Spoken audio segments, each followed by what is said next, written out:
Are you excited for the new formats of Clergy Talk?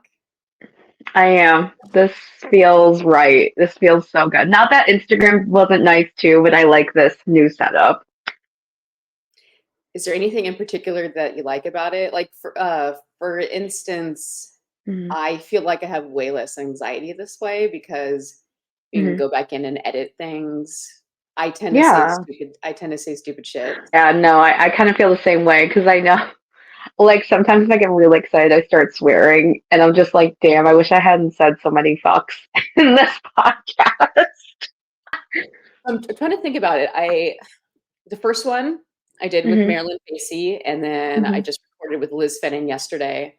Hmm. I'm pretty sure both of them swore, but I cannot remember. I can totally see Marilyn, like, with her transatlantic accent, like, swearing like a sailor almost.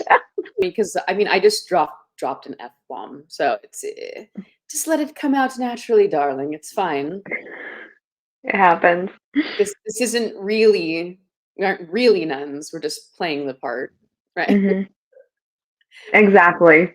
My sister Bella, thank you for coming in to this version of Clergy Talk. Thank you for coming back because you were part of a lot of our live streams and so helpful and so kind to our guests. And you had really thoughtful questions. And like I said, just so kind and gentle. So I'm glad that you're back. And in particular, I wanted to include you in this episode because we're going to be talking about ADHD with Hmm. our guests. Hmm. And you and I have been friends for a very long time, and we've talked about neurodivergence, ADHD, things like that. And it, I feel like over the years you're coming to terms with, all right, I think I have ADHD. So I wanted to include you in this discussion because all of our guests today have been diagnosed with it, and so I Hmm. wanted to actually talk with them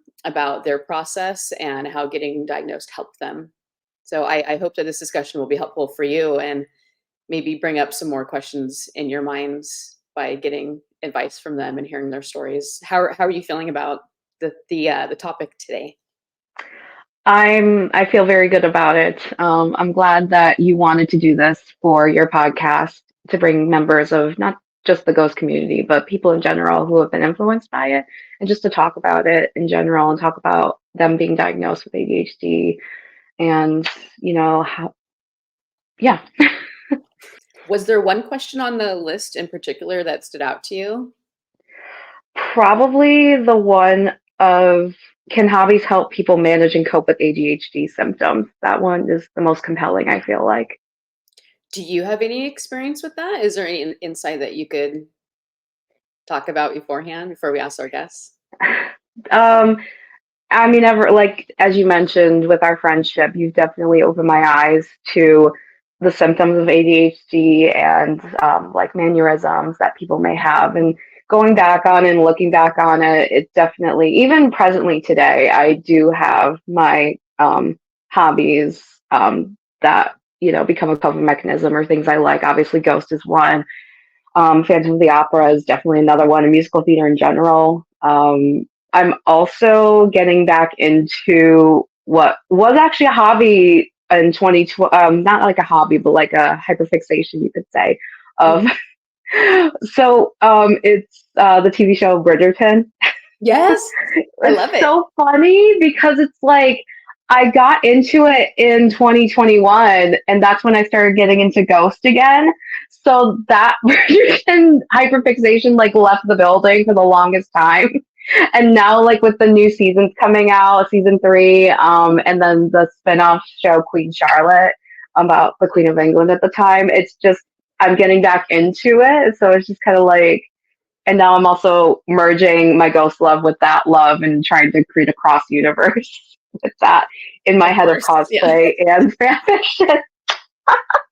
So yeah, and just like in general, I think going back in the day, like I was always drawing and doing art, and like consistently I would be drawing like every waking moment. That has like since subsided. I haven't drawn in like, I mean, you see my art on the occasion, obviously. And like if the spirit calls for it, I will go to it and I will draw something. But like when I was a kid, I was just like drawing every day. Every day I woke up, I was drawing something, and I just started thinking about that. And I'm like, oh my god, that was probably an ADHD fixation that I didn't realize I had. So yeah, it's definitely eye opening, and realizing, I mean, it could be a coping mechanism for things, but yeah. Well, absolutely. The reason that I came up with that question is Mm-hmm. because coming from personal experience, getting really into my hobbies and interests, and hyper fixating on them, in some points I think was probably an escape from the comorbidities that come with ADHD. And typically, people who have ADHD also suffer with depression and anxiety. And that was definitely, as you said, a coping mechanism, is being able to hide within the hyperfixation and get the neurotransmitters that you need, Mm-hmm. the dopamine and the serotonin and things like that, to either calm you or help you be happy. So it makes sense when some people with ADHD are interrupted or pulled away from something they're hyperfixating on. There's something called ADHD rage. Oh my god, ADHD rage. Yes, Dang. yes, and I've been, again, just learning about ADHD is an interest of mine. Having just Hmm. been diagnosed as an adult a couple of years ago, Hmm. realizing like, oh, that's why when I'm editing photos, or watching something, or something that I'm really like into just in that moment, and something pulls me away from it, I get very irritated by it. And I think it's because there's this cutoff of your serotonin and dopamine, and so you're like, what the fuck do you want? Oh my god. Is that something that's Wow. resonating with you? Are you like feeling that right now?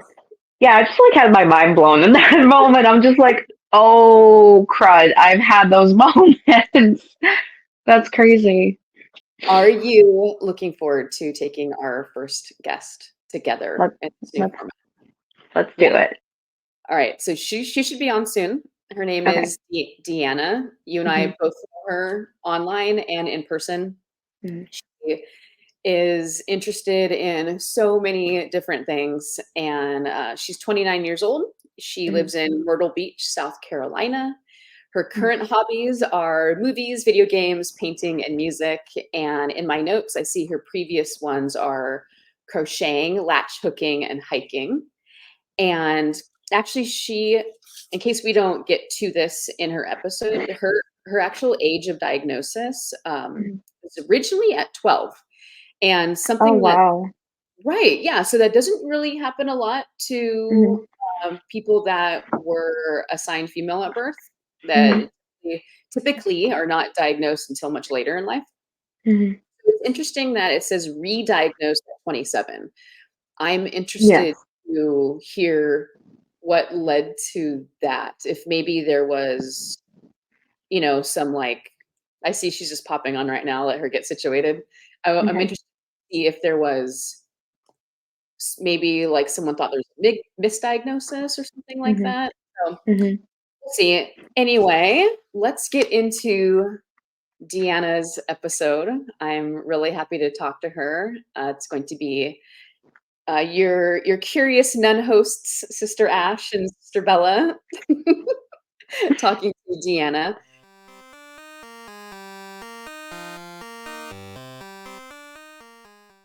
So I got originally diagnosed at 12, and the reason was a lot of my teachers and my mom all realized that I do not pay attention very well. I have what I call squirrel brain, where I'm basically Doug from Up.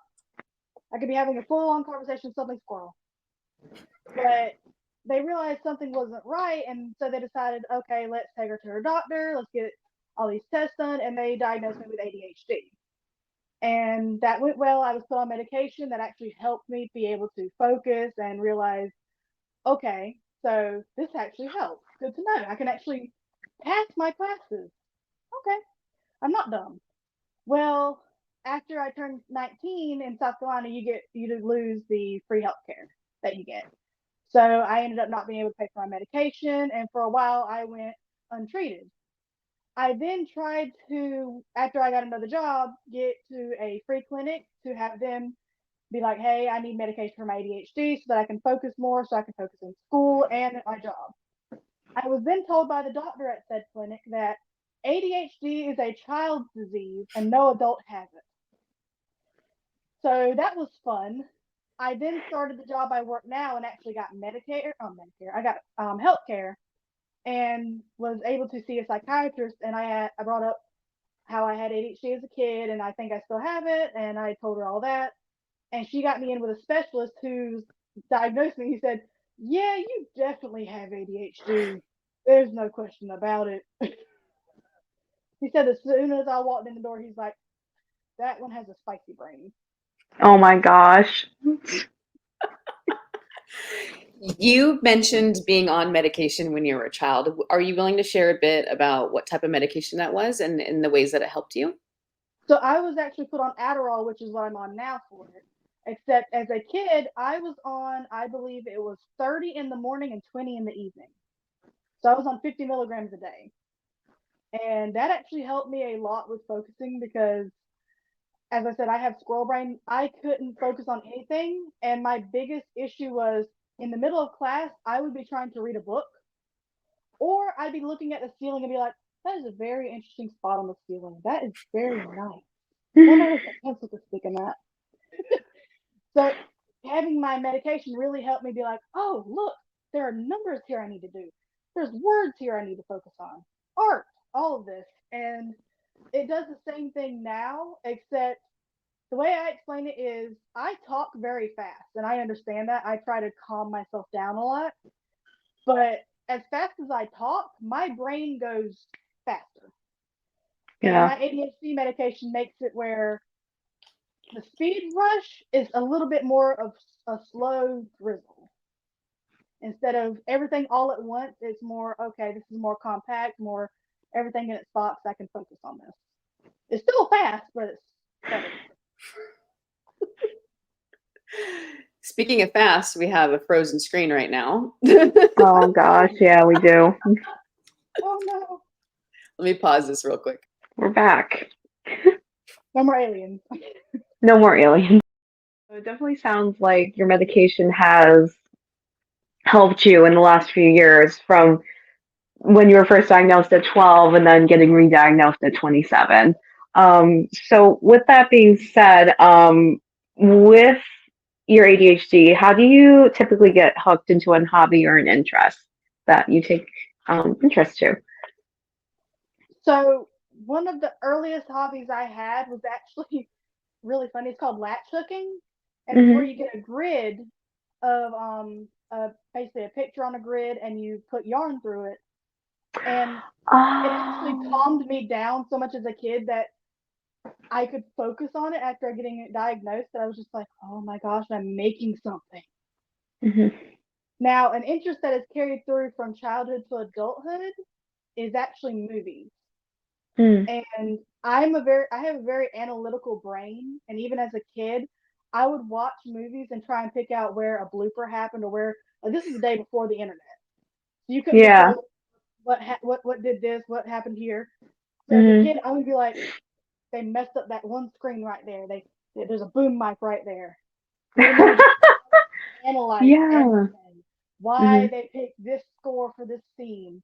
And so it was just like a big interest, and it still is. I still do that, which is why every now and then I'll ask for movie recommendations. I'm like, give me a movie. I need something new to feed on.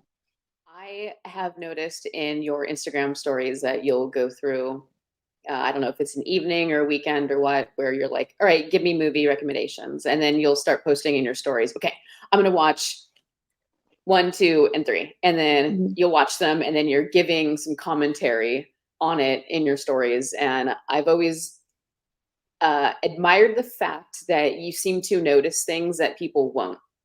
Well, excuse me, Mhm. will not typically pick up on or say like, "Oh, I noticed this happened," or like your commentary is very intriguing and unique. And I would like to connect that to being neurodivergent because as far as my understanding, and particularly with my own experience, when you have ADHD, it's not that you don't have a, a deficit of attention, is that you're not necessarily paying attention to the right things, or you're Mhm. paying attention to everything and you're getting overloaded.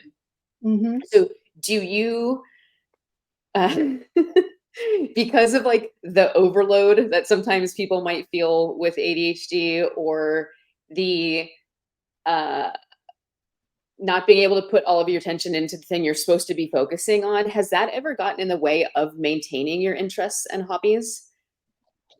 It has, especially with things like I like to paint and draw, and I'll often try to focus and then just like, never mind. Mhm. And then I'm like, I sit there and I'm like, no, I need to do this. I need to focus and do things. But where is the motivation? Yeah. And it sometimes will get overwhelming because I don't know if this is probably an ADHD thing or maybe it's an autism thing or just a spicy brain thing. I can hear electricity. Yep. And sometimes when it gets too quiet and I'm trying to focus on painting, the electricity bothers me and gets me into sensory overload. And it's like, oh, well, this is fun. So the sensory overload comes so easily sometimes, and it's just like, no, can't do it. Can't focus. Can't do it. Yeah. I noticed that one of your interests is or was hiking. And obviously, that's an outdoor activity. In the past, when I have gone hiking, I've experienced anxiety because I've been overstimulated by, you said noises. I've been overstimulated by some construction noises, or there's someone walking behind me and they're playing music behind me, and it ruins the whole experience for me. Uh, Mhm. is this something that you've experienced before if you're trying to enjoy an outdoor hobby or something around other people? In a way, yes. So I live in the middle of what I consider nowhere. I live in the boondocks. Nowhere? Yeah. But what we have near us is we have what's called a sand plant, where they basically dig a giant pit and they transport the sand to other places to make glass, to make sandbags for hurricanes because we get hurricanes over here. And I could be hiking and then just suddenly just noise, pure noise from dump trucks, from excavators, and it's just all too much. It kind of ruins it very easily. Mhm.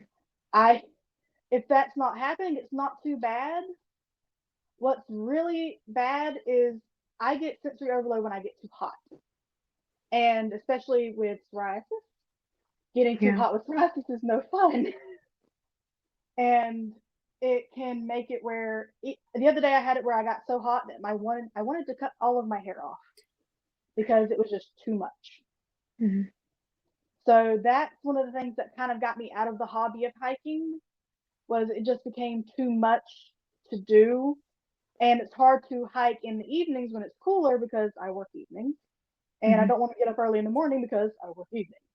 So obviously, hiking, you transitioned out of that, but with your hobbies now, like painting or watching movies, or well, with painting especially, because you said like you can't, like you'll hear the electricity and you won't be able to focus on doing something like that. But how do you overcome those overstimulations and to continue with something that you love doing? It is going to sound very strange, Hmm. but one of my ways to, when I'm overstimulated, to calm myself down is either listening to music, Mm. to a podcast, Hmm. or there are specific YouTubers that I enjoy watching, which if I told people who I enjoy watching, they would look at me and be like, that calms you down? No, no. Be- Because So a what lot of ones do you listen to?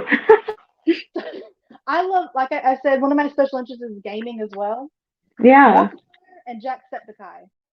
But Markiplier has what he does. He used to do the quietest gameplay ever, Yes. and he would play rage-inducing games while doing it. And I just love watching them just because his voice is so soothing. Some people do find that watching the same TV shows over and over and over and over and over again, even if it's just in the background, can be extremely soothing when they're overstimulated, when they're stressed out, they've had a bad day. And I have found time and time again that, in particular, people with ADHD have a comorbidity of anxiety and depression, because anxiety and depression, again, as far as I understand, are issues with your neurotransmitters in your brain, and so is ADHD. And so that's why they usually go hand in hand. And I'm wondering if, in particular, maybe you could talk about your consistent hobbies these days, if there are any hobbies and interests that have helped you cope with the comorbidities of anxiety and depression. You know, like something you can just duck your head into and disappear, whether it's watching some lore stuff on YouTube or listening to some music or the same movie over and over. What's helping you right now? Currently, it's a mix of watching the same shows over and over Yeah. and playing. I'm currently playing through Tears of the Kingdom, which was recommended to me, and that helps a lot. A lot of times, video games, especially when I can just sit there and lose myself in a world, like an open world like Zelda, it helps a lot. Even if there are some moments that are considered like kind of stressful, like a tree coming to life and attacking you. But Stressful. yeah, but it's still very calming and relaxing, and I'm able to hyper focus, like, ooh, exploring, finding new places. Yes. And the same with watching the same comfort show. My comfort show is NBC's Hannibal. And Yes. I love that. Yes.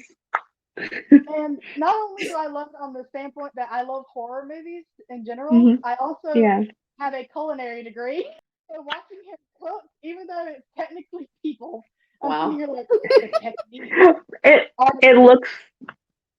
It looks so good every time he makes something incredible. But then there's like, oh, I'm gonna spoil it. There's the one sequence where he's like cutting up a leg to like, oh my god! But it's so artistically done. And here's the hyper focus for you.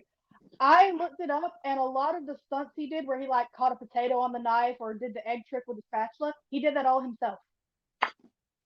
He did that all. That's incredible! Oh my gosh, himself. that is incredible. What a king! So, what a king! So going off of, like you said, your hyperfixations, it makes you feel calm when you're exploring new worlds in a video game, or just being so amazed by Matt Nicholson's Hannibal Lecter cooking skills. Do you feel contentment when you're engaging with your hobbies? Or, like you said, calm was one thing you feel when you're engaging with your hobbies. What do you feel when you engage with what you're doing? The way I explain it is a burst of serotonin that I don't normally get. Like if I'm having a really bad day and it's very overstimulating, very like putting me down, either playing some Zelda or watching Hannibal or any other show that's a comfort show or a movie, it suddenly makes it like, yay, brain. Makes my brain feel a lot happier. It makes me happier. It's interesting that you say that, because sometimes there are poo-pooers in different types of communities and fandoms and things where you'll see people, and I apologize for any like random noises right now. My dog is getting very frustrated that I'm not paying attention to her, so she's like rustling and like barking. Back to what I was saying. Anyways, there can be like poo-pooers that come in and they go, oh, why are these people so fixated on this? Like, why are they so obsessed with this? Why are they so interested in this? You know, and coming from what we're talking about, and it can generally be because these people are neurodivergent. The ones that are really into something are neurodivergent, and they are getting their happiness. They are getting their feeling calm. They're getting a sense of peace by just disappearing into their hobbies, and their interests, however niche they may be, It just sounds like it's really important for people like you, Deanna, and me as well, and Veronica, to have these interests where we can find a bit of peace and solace.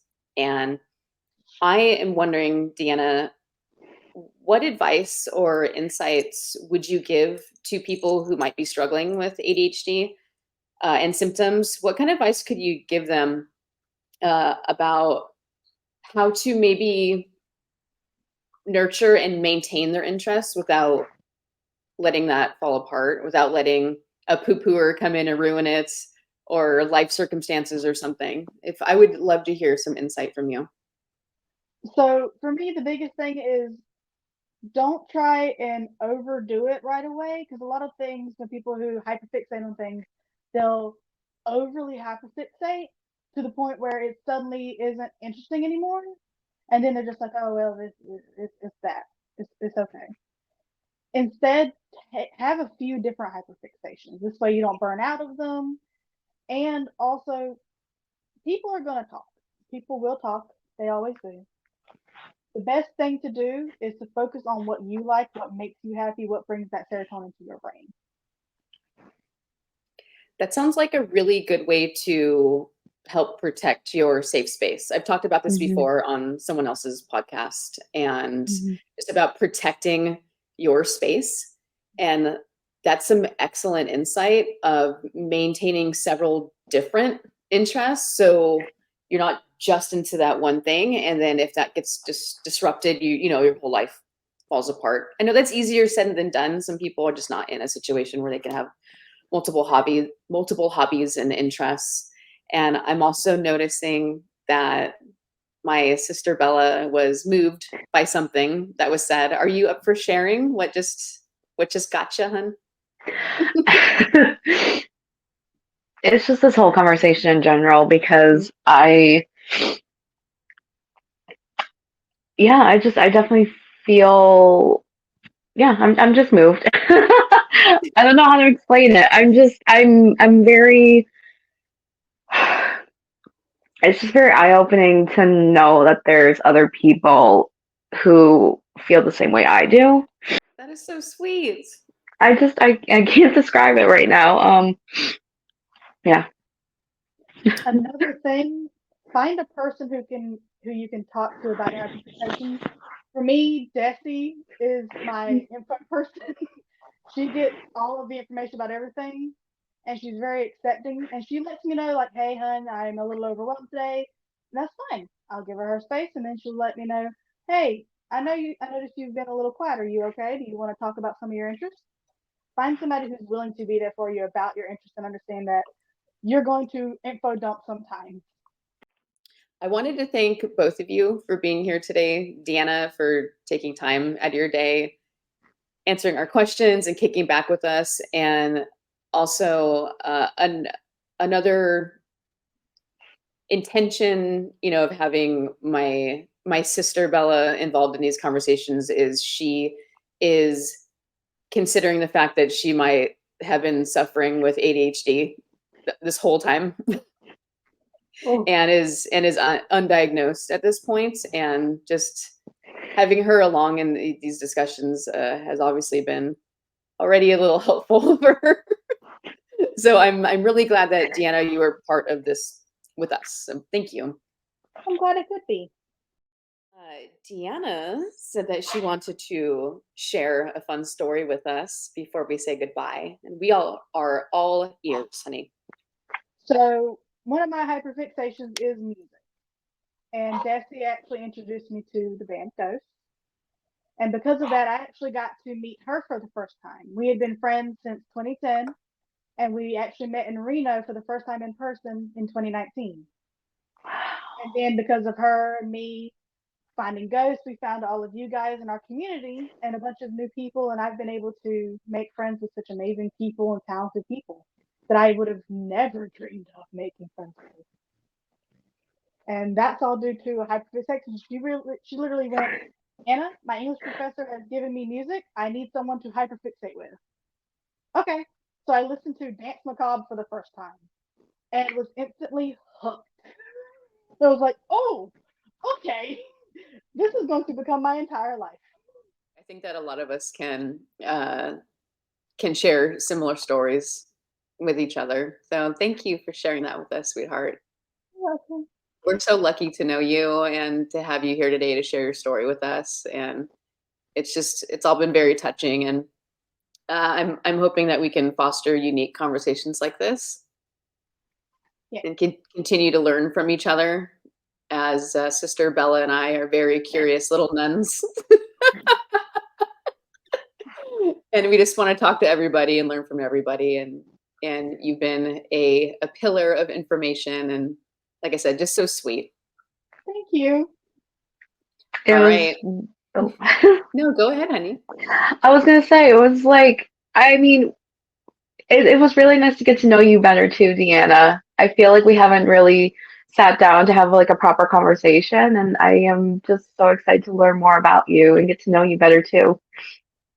I'm excited for that too. And hopefully by next year, I'll actually be living out that way some. Yay! Fingers crossed. Crossing fingers.